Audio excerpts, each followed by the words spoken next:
Bom dia, pessoal! Que bênção e alegria estarmos aqui juntos nessa manhã, nessa segunda-feira, para meditarmos na palavra de Deus e orarmos por nossas famílias. Sim, nós estamos refletindo juntos na biografia do rei Davi e hoje eu e a Rafa vamos compartilhar com vocês o texto de 2 Samuel, capítulo 8. Ao final dessa breve leitura, queremos orar pela sua vida e pela sua família.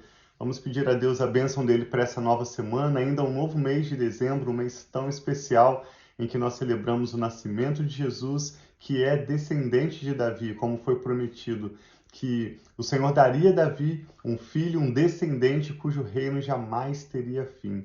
E Davi foi um exemplo para nós de um homem de coração quebrantado, imperfeito, um homem que teve as suas falhas, teve seus problemas morais, dificuldades na sua família, como nós vamos ver ao longo dessa semana, alguns momentos mais tensos que Davi passou na sua família, mas o Senhor abençoava Davi com vitórias militares, abençoava Davi ao liderar Israel onde quer que ele ia. Hoje, especificamente, nós vamos ler sobre as vitórias militares de Davi. Esse texto fala e repete que aonde Davi ia, o Senhor lhe dava vitória. Ele nunca perdeu uma batalha. Deus lhe deu vitória em todas as suas batalhas por amor do seu povo Israel.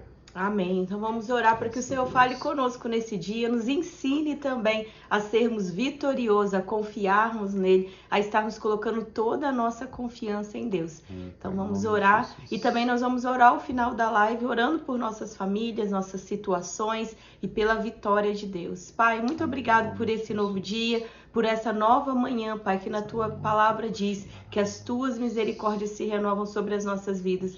Nós pedimos, Pai, abra o nosso entendimento, abra os nossos olhos para que nós possamos ver a beleza da Tua palavra, para que nós possamos entender, Senhor, os valores e os princípios do Teu reino. Nós entregamos a Ti esse momento devocional e pedimos a Tua bênção, Pai, em nome de Jesus. Amém. Nós lemos no último episódio dessa leitura, capítulo 7 de 2 Samuel, sobre a promessa de Deus a Davi. Aquele foi o maior discurso de Deus desde os tempos de Moisés e te convidamos, caso você ainda não tenha conferido aquele podcast ou se você acompanha pelo canal do YouTube, te convidamos a assistir, acompanhar 2 Samuel 7. E hoje no capítulo 8 diz que depois disso, Davi derrotou os filisteus, subjugou-os e tirou do controle deles Meteg-Amá. Davi derrotou também os moabitas. Ele os fez deitar-se no chão e mandou que os medissem com uma corda. Os moabitas que ficavam dentro das duas primeiras medidas da corda eram mortos, mas os que ficavam dentro da terceira eram poupados. Assim, os moabitas ficaram sujeitos a Davi, pagando-lhe impostos. Além disso, Davi derrotou Hadadezer, filho de Reobe, rei de Zobá, quando Hadadezer tentava recuperar o controle na região do rio Eufrates. Davi se apossou de 1.000 dos seus carros de guerra, 7.000 cavaleiros e 20.000 soldados de infantaria. Ainda levou 100 cavalos de carro de guerra e aleijou todos os outros. Quando os arameus de Damasco vieram ajudar Hadadezer, rei de Zobá, Davi matou 22.000 deles. Em seguida, estabeleceu guarnições militares no reino dos arameus de Damasco, sujeitando-os a lhe pagarem impostos. E o Senhor dava vitória a Davi em todos os lugares onde ia. Então nós estamos vendo Davi aqui teve vitória sobre vários reis, filisteus, moabitas, agora esse rei também. E Davi levou também para Jerusalém os escudos de ouro usados pelos oficiais de Hadadezer, de Tebá e de Berotai, cidades que pertenciam a Hadadezer. O rei Davi levou grande quantidade de bronze. Quando Tou, rei de Amate, soube que Davi tinha derrotado todo o exército de Hadadezer, enviou seu filho Jorão ao rei Davi para saudá-lo e parabenizá-lo por sua vitória na batalha contra Hadadezer, que tinha estado em guerra contra Tou. E com Jorão mandou todo tipo de utensílios de prata, de ouro e de bronze.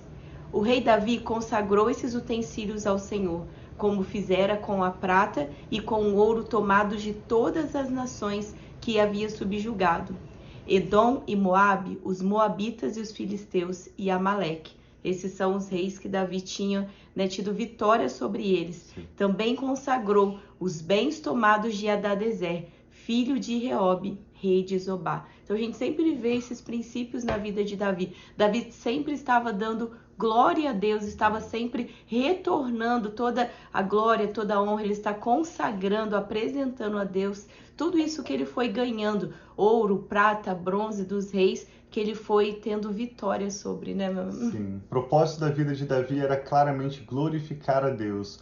Quando algum insulto vinha contra a vida de Davi, ele preferia não se defender, mas confiava na soberania de Deus. Nós temos mencionado como vários salmos, a maioria dos salmos foram escritos por Davi, e em momentos de batalhas, em momentos de lutas como esses, em momentos de vitórias também, Davi entregava a Deus as suas orações, entregava a Deus os seus louvores, ele preferia confiar o seu tempo, preferia confiar a sua honra nas mãos do Senhor.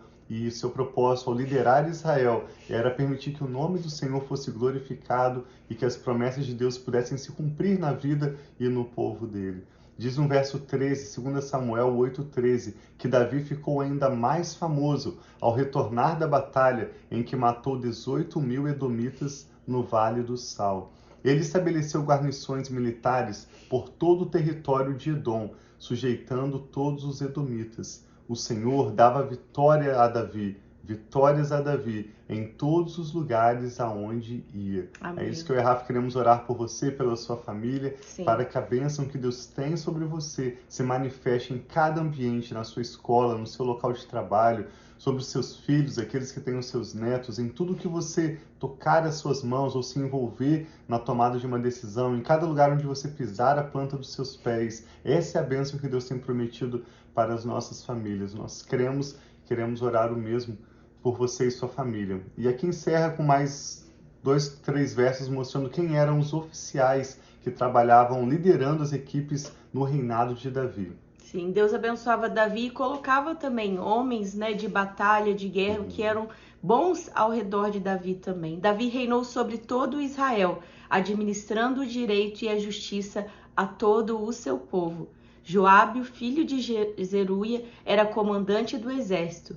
Josafá, filho de Ailude, era o arquivista real. Zadok, filho de Aitube, e Aimeleque, filho de Abiatar, eram sacerdotes. Seraías era secretário. Benaia, filho de Joiada, comandava os queretitas e os peletitas. E os filhos de Davi eram sacerdotes. Então ninguém consegue fazer nada sozinho. Davi tinha a vitória, tinha o favor de Deus, mas nós podemos ver que ele tinha pessoas para o apoiar, pessoas que eram responsáveis por diferentes áreas ali do seu reinado, das atitudes que ele precisava tomar. Então a gente vê que nós não podemos também estar sozinhos, nós precisamos estar em uma comunidade, em meio de pessoas, termos amigos, pessoas também que vão nos ajudar na nossa caminhada. Sim, e assim como a Bíblia ensina que Davi iniciou o seu ministério ou a sua liderança como um comandante militar, nós vemos que Davi teve um dos seus oficiais, Joabe, filho de Zeruia, como o comandante militar de Davi. E Davi assume então essa posição de rei de Israel, liderando o povo de Israel e administrando o direito e a justiça. Os salmos dizem, por exemplo, que a justiça e a santidade são a base do trono de Deus, e menciona que somente pela justiça um trono é consolidado, ou ele permanece firme. Então nós aprendemos também na conclusão desse capítulo que um dos motivos pelos quais Deus estava abençoando Israel, lhes dando vitórias em todos os lugares onde Davi ia, é porque Davi, comprometido em glorificar a Deus, buscava uma vida de justiça. Sim. E nós estávamos conversando sobre isso com os nossos filhos. A Bíblia nos ensina claramente, se tivesse um ligue, né, o que essa palavra está relacionada com a outra. Na Bíblia, a palavra justiça está ligada à fé. Assim como Gênesis 15:6 diz que Abraão creu em Deus, isso lhe foi creditado ou confiado como justiça, o apóstolo Paulo descreve a carta de Romanos praticamente baseado nesse verso, escrevendo como nós somos justificados diante de Deus e como nós podemos viver uma vida de justiça a partir do momento em que nós escolhemos confiar em Deus, acreditar que Deus tem planos e promessas para a nossa família, que Ele no seu tempo certo vai vingar os nossos inimigos e cumprir para conosco o seu bom propósito. Quando nós confiamos em Deus, nós estamos escolhendo paralelamente uma vida de justiça, como Davi, e nós vamos experimentar vitória, bênção de Deus em cada área das nossas vidas. Vou ler alguns versos de Provérbios dos profetas que mostram o valor da justiça. Olha o que diz Provérbios 21:21.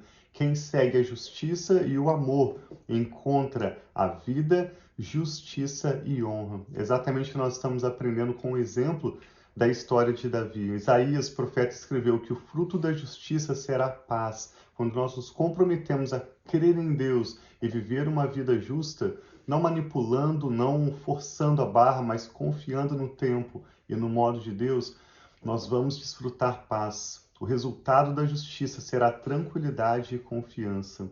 Olha o Salmo 71, verso 16. Falarei dos teus feitos poderosos, ó soberano Senhor. Recordarei a tua justiça, unicamente a tua justiça. Tiago, que é considerado Provérbios do Novo Testamento, diz que a ira do homem não opera a justiça de Deus, dizendo que não é por estarmos bravos, não é por falarmos mais alto, mas por confiarmos em Deus. A justiça de Deus vai se manifestar. Tiago 1:20. Tiago também escreveu que o fruto da justiça é semeado em paz pelos pacificadores. Amém. Então vamos aprender com a vida de Davi como a partir dessa confiança em Deus, desse compromisso em utilizar a nossa vida para a glória de Deus, nós não vamos falar mais alto com as pessoas, não vamos brigar, não vamos nos defender, não vamos nos justificar, mas pela nossa confiança, pelo nosso relacionamento pessoal com Deus, a justiça será uma consequência que trará paz, trará frutos de bênção para toda a nossa família. O que o Espírito Santo está falando no seu coração? Vamos orar juntos? Vamos orar. Pai, muito obrigada pelos teus ensinamentos, pelo teu amor, pela tua palavra, Pai, que é lâmpada para os nossos pés e luz para o meu caminho, que ilumina, Pai, os nossos caminhos, que nos mostra, Pai, a forma de viver, não pela nossa própria vontade, não pela nossa própria forma, mas pelo temor do Senhor, Pai, que é sabedoria, que é, Senhor, que nos dá esse caminho. Então nós queremos colocar hoje diante de Ti toda a nossa vida, a nossa família, os nossos hábitos, nossas atitudes, pedindo, Pai, nos ensina a viver conforme o Senhor tem para nós. Ajuda-nos, Pai, a viver os princípios, os valores da Tua palavra, que nós possamos viver, Pai, o Teu reino, a Tua justiça, e que nós possamos ver, Pai, as coisas acrescentadas, Pai, sobre a nossa vida e sobre a nossa família, em nome de Jesus, Pai. Nós pedimos as vitórias do Senhor, como nós temos visto, Pai, na vida de Davi, o Senhor indo à frente, o Senhor abrindo o caminho,